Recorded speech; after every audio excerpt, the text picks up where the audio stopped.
friends, welcome to online GDC classes. Today in our pharmaceutical analysis subject we are going to learn about non-aqueous titrations. Okay, so non-aqueous, the name itself indicate the titration is going to be performed in non-aqueous solvents. Okay, so the analyte may contain water, but whatever the solvents we are going to use, those solvents are non-aqueous solvents without water.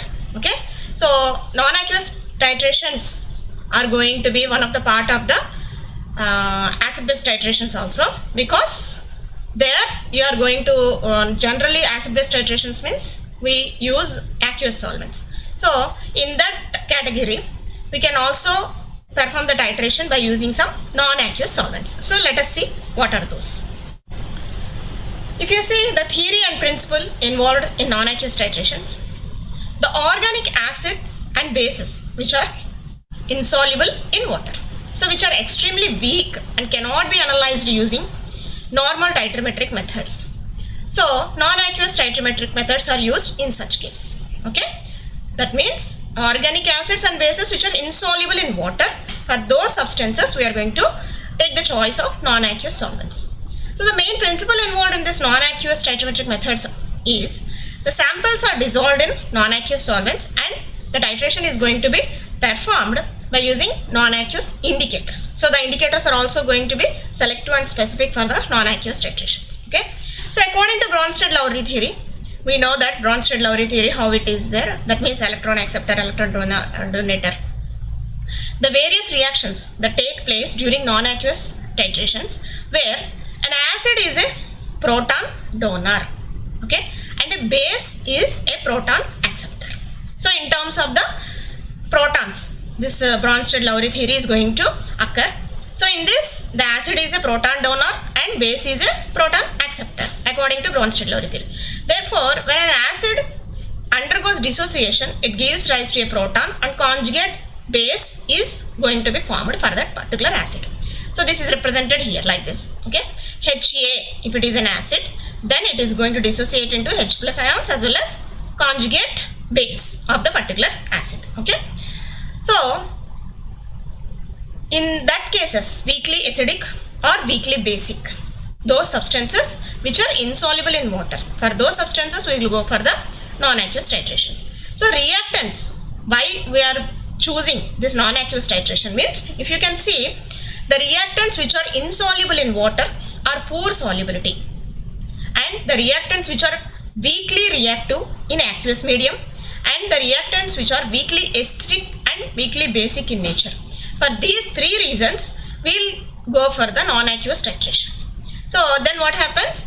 Actually, the dissociation is going to be very less for these weakly acidic or weakly basic substances. So if the pK value is more than 7 means it is going to be considered as weak acid. The pK value is less than 7 means it is a weak base. For weak acids, these are the criteria generally we observe. Okay, so to solve these three issues, what we can do? First of all, amine salts. That means the substances which are going to be converted into amine salts.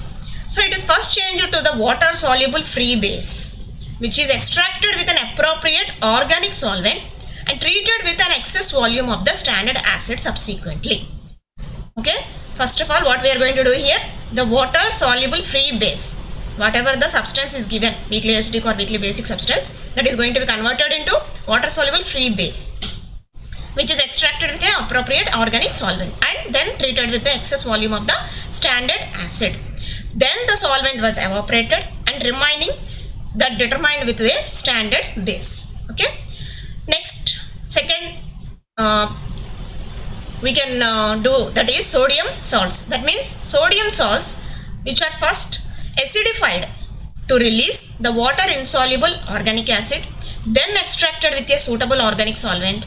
Afterwards, the solvent was removed and residue was subsequently dried and weighed. So this is how we can solve the above three problems. Okay, third one, nitrogen containing compounds which are also not soluble in the water. Okay, so then generally we will go for using the micro-𝙎 method. So what is this 𝙎 method? We have already explained in the video of titrometric analysis, introduction to the titrometry. Okay, so you can refer that video. All these these substances which are insoluble in water are weakly reactive in the aqueous medium and weakly acidic and weakly basic in nature. So these type of problems can be solved by converting to amino acids or sodium salts or by using 𝘎𝙎𝙎 method. Okay. So non-aqueous solvents, what are the different types of the non-aqueous solvents we can use? Protophilic solvents, these are categorized into 4 types. Non-aqueous solvents are categorized into 4 types. Protophilic solvents, second one protogenic solvents, third one amphiprotic solvents, fourth one aprotic solvents. And aprotic solvents, again they are divided into polar and non-polar. Okay. So what is each and every solvent? Let us see. First, coming to the protophilic solvent, the word proto means proton and philic means loving. So the solvent which accept the proton, which is called as protophilic solvent. So they are essentially basic in nature and normally react with acids to form the solvated protons. Okay. So example, liquid ammonia, sodium hydroxide, potassium hydroxide, ammonium hydroxide, like this. So these are the protophilic non-aqueous solvents. And effect of protophilic solvents on the properties of the acids and bases are going to be seen in 2 ways, because these solvents are going to affect the acidic and basic properties of the substances in 2 ways. So what are those? Leveling effect and differentiating effect. So what are these effects? Let us see. So leveling effect means in leveling solvents, several acids completely dissociates with the same strength. That means whatever the acids will be present in the protophilic category, those acids completely dissociates with the same strength. Whereas in differentiating solvents, if you see, several acids dissociate to different degrees with different strengths. Okay. That's why it is a differentiating effect. So here, if you see the leveling effect, weak acids are normally used in presence of strongly protophilic solvents. Okay. As their acidic strengths are then enhanced. So if you are going to be used weak acids, then its acidity should be increased. Okay.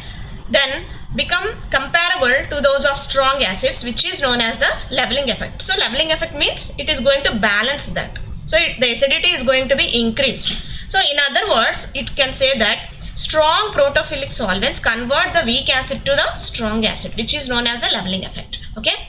Whereas strong bases exert as leveling solvents for strong acids as well as weak acids. Okay.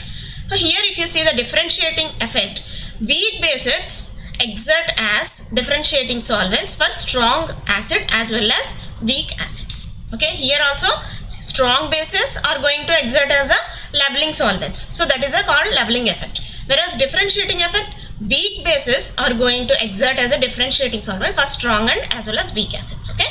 So this is a difference you can observe. Both cases, water is going to be acting as a leveling solvent as well as differentiating solvent, but for the different compounds. So if you see water, which is going to act as leveling solvent for hydrochloric acid as well as for hydrogen bromide. Whereas the differentiating effect, if you see, the water is going to act as differentiating solvent for hydrogen fluoride. Okay. So this is the difference you can observe. So aprotic solvents are going to act, protophilic solvents. Aprotic means completely it is not giving anything. So protophilic only, it is going to exert the leveling effect as well as differentiating effect. Coming to the protogenic solvents. Okay. So the words proto means proton and genic means generate. So the solvent which generate or donate proton is called as protogenic solvents. So they are acidic in nature and exert a leveling effect on bases also. Okay. So anhydrous acid, example, hydrogen fluoride, sulfuric acid, hydrochloric acid, hydrogen bromide, perchloric acid. So all these acids are going to be acting as protogenic solvents. That means they are going to donate the proton. They will give the proton, right? Now, amphiprotic solvents means both. It is going to act in both ways. So, possess both protophilic as well as protogenic characters. So, these type of the solvents able to donate the protons as well as accept the protons also. They will give the protons as well as they will accept the protons also. Example, acetic acid, water and alcohols. So, they undergo dissociation into very less extent. So here you can see acetic acid as an example. Acetic acid is mostly employed as a solvent for the titration of basic substances and its dissociation can be seen like this. So acetic acid CH3COOH, it is going to be converted into H plus CH3CO minus. Sorry, here 3 is missing here. Okay. So it is going to acetate ion will be there and H plus ion it is going to be there. How glacial acetic acid acts as amphiprotic solvent. Okay, if you see HClO4 present in pyridine, which is present in the glacial acetic acid. So in this glacial acetic acid, how it is going to act as both amphiprotic solvent. That means HClO4, that means perchloric acid with acetic acid. If it combines with this, then perchlorate ion is going to form and CH3COOH2 it is also going to form. Now if it is in the case of base, then pyridine is a base. So in this, if acetic acid is going to combine, then it is going to form the acetate ions, right? So afterwards the reaction is going to take place, perchlorate and this CH3COOH2 and this pyridine hydroxide and CH3CO minus, then finally it is going to give the complex like this. Okay, finally acetic acid is also, that means it is also accepting the proton as well as donating the proton also. In both ways it is going to do. Here it is forming the acetate ions and here it is forming the CH3COOH plus also. Okay, so this is how it is acting as both amphiprotic solvent. So other non-aqueous solvents also we can use, that is glacial ethanoic acid, dimethyl formamide, acetonitrile with dioxane and alcohols like ethylene glycol with propane 2-ol and butane 1-ol. So these solvents also we can use as non-aqueous solvents. Now coming to the aprotic solvents. So what are aprotic? These type of solvents neither donate protons nor accept protons. The name itself aprotic. Aprotic, opposite. Okay. So aprotic solvents include those substances which may be considered chemically neutral and virtually unreactive or inert. So here these are also two types: polar aprotic solvents and non-polar aprotic solvents. So polar aprotic solvents means acetone and DMSO, dimethyl sulfoxide, whereas non-polar category comes under for benzene, toluene and hydrocarbons. Okay. So aprotic solvents are frequently used to dilute reaction mixtures only. They are not going to used as titrants. So coming to the methodology of the non-aqueous titrations. First of all, the most used titrant in non-aqueous titrations, that is perchloric acid, which is going to prepare at 0.1 normal solution. Okay. So let us see how it is going to prepare, how it is going to standardize also. So the general procedure which we are going to follow in non-aqueous titration, that is preparation of the titrant. Here let us take an example of 0.1 normal perchloric acid, standardization of 0.1 normal perchloric acid, and third, choice of the indicator which is suitable for the non-aqueous titration. Fourth one, effect of temperature on the assay. Okay. So let us first see the preparation of 0.1 normal perchloric acid. Here mix 8.5 ml perchloric acid to 900 ml of the glacial acetic acid with vigorous and continuous stirring. Slowly you have to mix 8.5 ml of perchloric acid and to the 900 ml of the glacial acetic acid. So now afterwards in a 1 liter calibrated flask you have to prepare this preparation.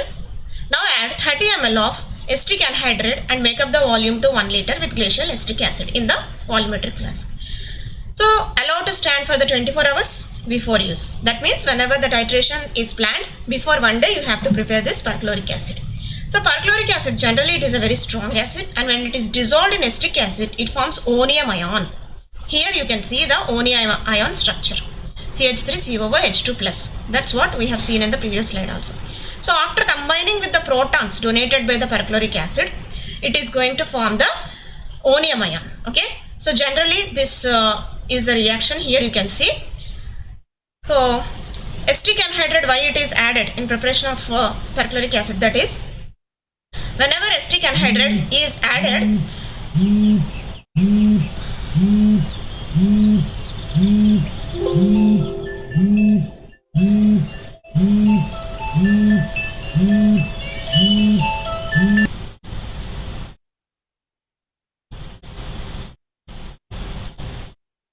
whenever this acetic anhydride is added to the perchloric acid, so if any traces of the water is present in that, then it is going to convert into the acetic acid. That's why the purpose of adding this acetic anhydride. Okay. So all the perchloric acid which is there, and if any traces of the water is also there, it is also going to convert into the acetic acid by the addition of this acetic anhydride. So this is what is happening in preparation of the 0.1 normal perchloric acid. Let us see standardization of the 0.1 normal perchloric acid.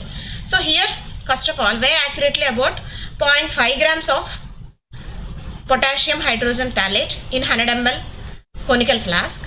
Okay, then add 25 ml of glacial acetic acid and attach a reflux condenser fitted with a silica gel drying tube. Then warm until the salt gets dissolved completely.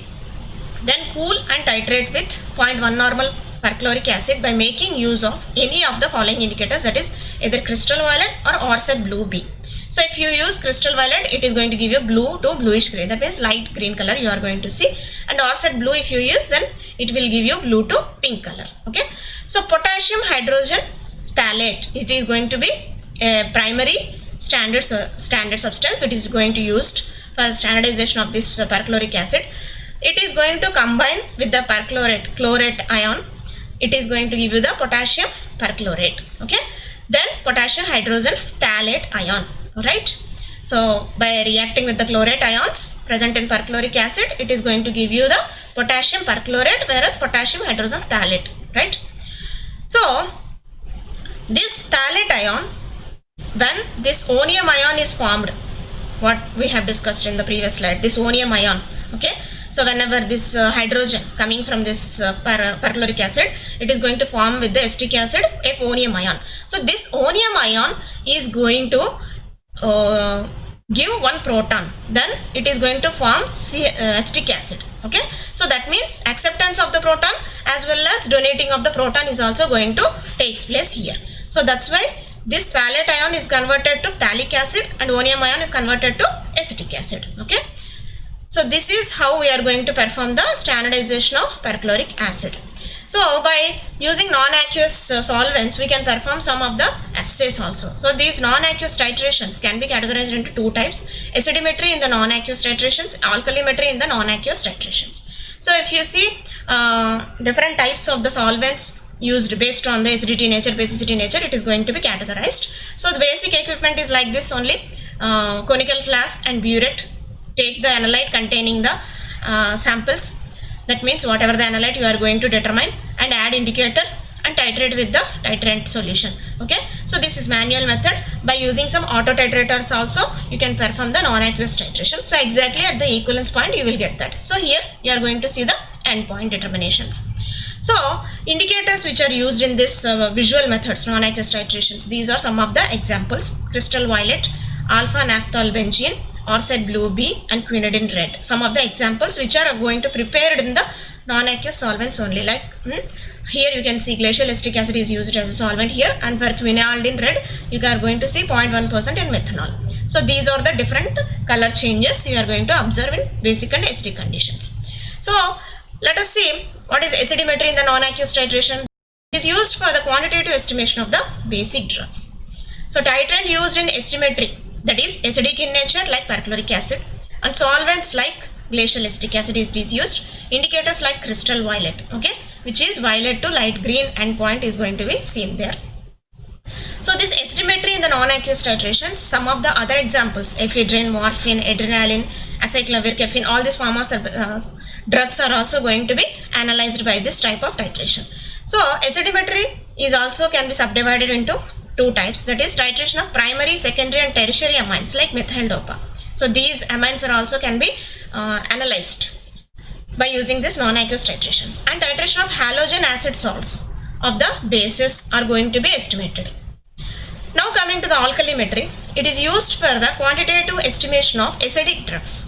Okay, so vice versa, estimetry is for the basic drugs, alkalimetry for the acidic drugs. So titrant used in this alkalimetry is basic in nature like sodium methoxide, and solvents protophilic like DMF, dimethyl formamide is used, and indicators like thymol blue. The endpoint is pink to blue color is going to observe. So this alkalimetry can be used for the drugs like nalidixic acid, estrazolamide, allopurinol, mercaptopurine, etc. Now let us see the advantages of the non-aqueous titrations. That means organic acids and bases which are insoluble in water and which can be titrated by using the non-aqueous solvents. Okay, so this is also one of the problem we have also discussed earlier. Organic acids, which is comparable of the strength to water, can be titrated easily in the non-aqueous solvents, and bases also, that means organic bases also follow the same rules. So a non-aqueous solvent may help 2 or more acids in mixture.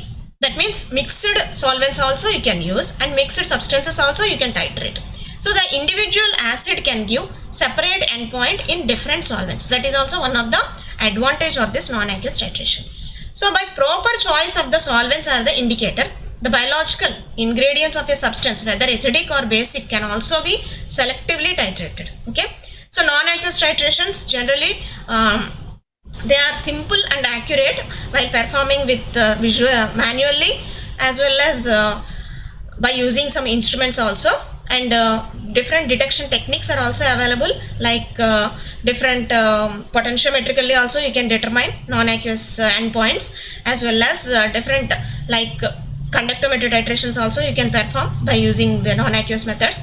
Some of the examples here we have given that ephedrine preparations, codeine phosphate, tetracyclines, terramycins, antihistamines, and various piperazine preparations, okay, and hydrophobic drugs like steroids, phenobarbitones, and some of the diuretics also you can perform the analysis by using this non-aqueous titrations.